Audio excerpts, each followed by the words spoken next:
ایک ولی اللہ کی مقبولیت کا واقعہ بیان کیا جاتا ہے کہ بصرہ کا ایک سردار ہمیشہ اداس اور غمگین رہتا تھا کہ کسی نے اس سے دریافت کیا کہ آخر اس پریشانی کا سبب کیا ہے۔ اس پر سردار نے جواب دیا کہ بات کہنے کی نہیں پرکھی جاتی ہے کہ مجھ سے ایک ولی اللہ کی خدمت میں کچھ بے ادبی ہو گئی تھی، اس لیے ڈرتا ہوں کہ قیامت کو اس کے مواخذے میں گرفتار نہ ہو جاؤں۔ واقعہ یہ پیش آیا، میں ایک مرتبہ زیارت بیت اللہ کو چلا اور سب دوست عزیزوں کا رخصت کرنے آئے۔ حسب دستور کچھ دور چل کر میں نے سب کو لٹا دیا، مگر ایک شخص زید جو میرے خواص میں سے تھا واپس نہ ہوا اور اس نے میرا پیچھا نہ چھوڑا۔ مجبور ہو کر میں نے اس کو جھڑک دیا اور بیت اللہ کو جانا بھی کوئی آسان سمجھا؟ جو میرے پیچھے پیچھے چلے آ رہے ہو، میرے پیچھے پیچھے نہ آؤ اور میرے ساتھ نہ چلو، اور جس راستے سے تیرا جی چاہے چلا جا۔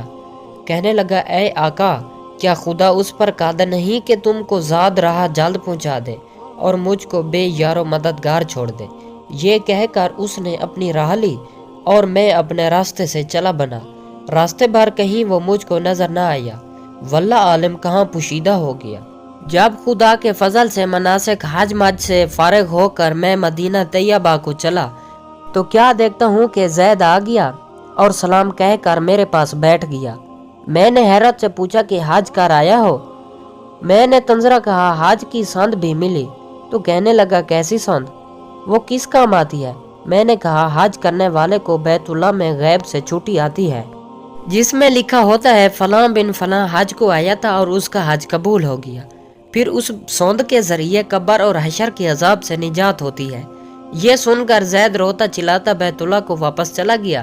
جب میں حضور اقداس صلی اللہ علیہ وآلہ وسلم کی زیارت سے فارغ ہو کر لوٹا تو کیا دیکھتا ہوں کہ زید پھر آ گیا، اور پھر سلام کے بعد ایک چھٹی اس نے میرے سامنے رکھ دی جو ایک نہایت عمدہ ریشمی کپڑے میں لپٹی ہوئی تھی، جس میں زید کے بارے میں عذاب قبر اور حشرت سے نجات کے لیے لکھا ہوا تھا۔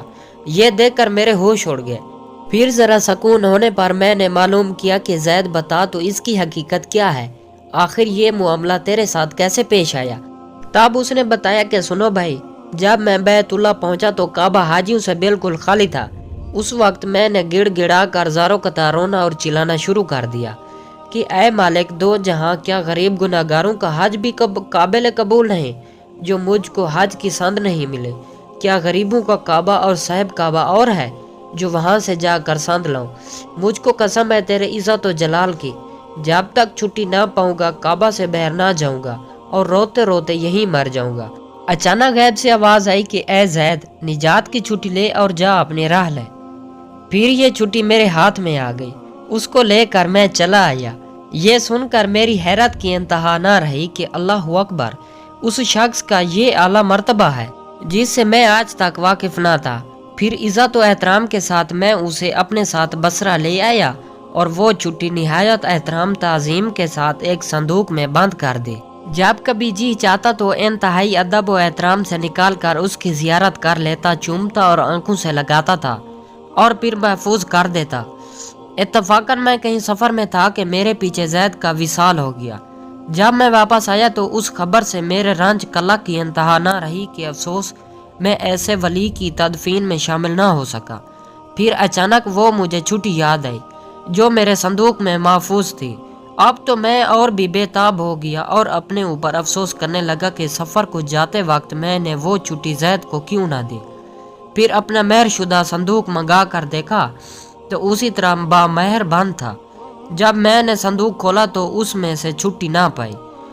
اب تو میرے غم و عالم کا کچھ ٹھکانہ نہ رہا اور ایک حشر کا عالم برپا ہو گیا۔ زاروں قطار رونے لگا اور روتے روتے سو گیا۔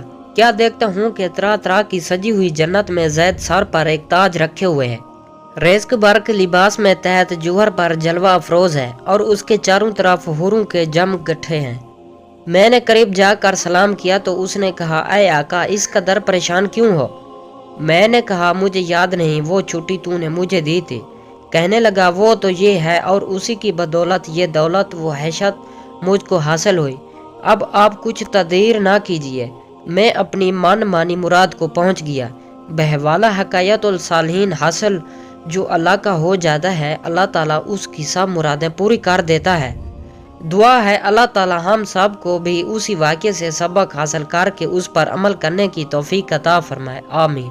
دوستو اس طرح کی مزید اسلامی واقعات کی ویڈیوز دیکھنے اور سننے کے لیے ہمارے یوٹیوب چینل اردو کہانیاں کو سبسکرائب ضرور کریں، تاکہ آپ کو اس چینل پر ڈیلی بیسک پر اس طرح کی مزید اسلامی واقعات کے قصے دیکھنے کو ملتے رہیں۔